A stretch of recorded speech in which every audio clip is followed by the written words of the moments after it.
Now, second question. In the same scenario, when they saw that X has already been hurt, A and B left. But C saw that when X fell on the ground, his cell phone also fell on the ground. And so before leaving, C took the cell phone of X. Okay? So, ang una, si A, B, and C, ginbantayan nila si X kag ginbugbog nila. Pero si A kag si B nagpuli na, ginbayaan na nila si X. Si C kaya karon niya nakita iya pa yung cellphone ni X. I-decide pa siya nga ay kuwaton ko pagit cellphone niya. By this time wala na si A kag si B. Ano ang crimes nga gin-commit nila? A, B, and C are all criminally liable as conspirators for the crime of physical injury. So they are all liable for physical injuries. Kagin mantaya nila tatlo, kagin bugbog nila si X. But in addition, C would be liable for theft. And only C alone would be liable for theft. Because when X fell on the ground and nakita niya ang cellphone, the act of taking the cellphone was not part of their agreement. Agreement lang yan ni A, B, and C was only to injure X. Hence, only C will be liable for the crime of theft.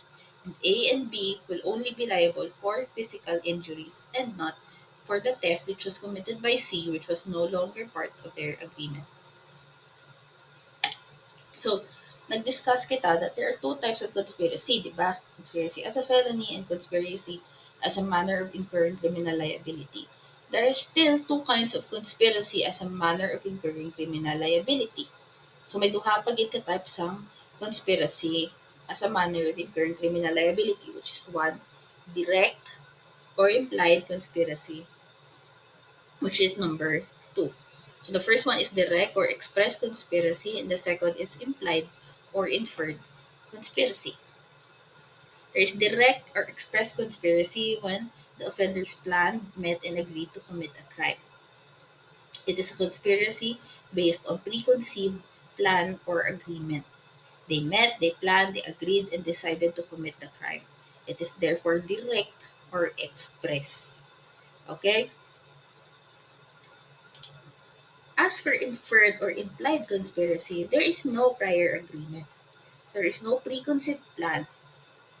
It may happen that the conspirators only knew in that instant, yet a conspiracy was established instantly, impulsively, at the start of the moment, based on the turn of events. It is a conspiracy that sprung out of the turn of events because the acts of the conspirators show that they have the same criminal intent. This is a conspiracy which is deduced from the mode and manner of committing the crime. Or ang buwa niya, tungod nga ginobra mo na, we can already infer or we can already say tungod sa ginobra ni mo nga acts nga ay balaan mo kung anong ginoobra nga krimen kag ikaw mismo gusto mo obrahon ina.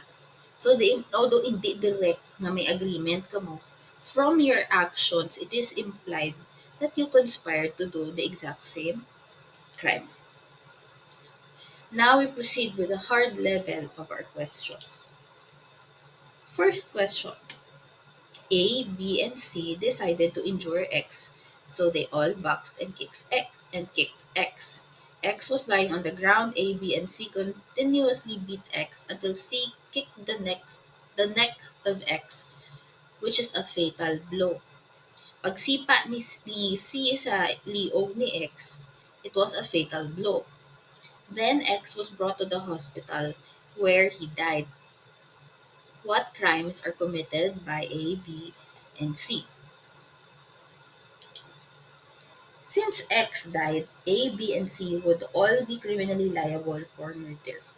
Although the crime agreed upon was only physical injuries, that is to injure X, um, although it was only physical injuries, since the death of the said victim, the murder of the victim, was the necessary consequence of the said plan, all of them would be criminally liable as conspirators for the crime of murder.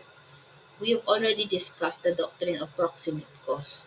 So although it is not what you intended to do, if this is a natural result of what you did, then you are liable uh, for the outcome of sa ginobra nimo. So, although ilang ginistoryahan was only nga sakiton na nila si X, patungod ang manner ng pagsakit nila sa X would in a rational or logical way of looking at things, syempre, ma-result sa death. Kaya nga, tikay fatal ang inyong pagsakit sa iya, di ba? Ginsakit nila siya, ginsipa nila sa liog. So, ang necessary or ang logical nga result sina, syempre, fatal ang tao. May possibility nga mapatay siya. So, hindi lang ang sila liable for injuries but also for murder. For final question, for module 6 to 7, A and B were having an argument. Thereafter, so pissed off, A took out a knife and tried to stab B. B, however, evaded the blows. So, try niya nga ibunon si B, pero si B, nasalangan man ni B nga mag-iwas mo sa iyang mga buno. Now, here comes X. X, passing by, saw the situation, and he saw that A was trying to stab B but couldn't do so. So what X did is he went at the back of B, held both hands of B, and as a result, A was able to stab B repeatedly until B died. Kung si X yan, naglabay lang siya yan. Kita yan, nga ginatry ni A nga bunon si B. Supportive man siya kay A, gigatuan niya lang yung gulpi si B, kagin kaptan niya, duwa kamot ni B sa likod para mabuno siya ni A. Is X a conspirator of A in that crime? The answer is yes. X is a conspirator of A.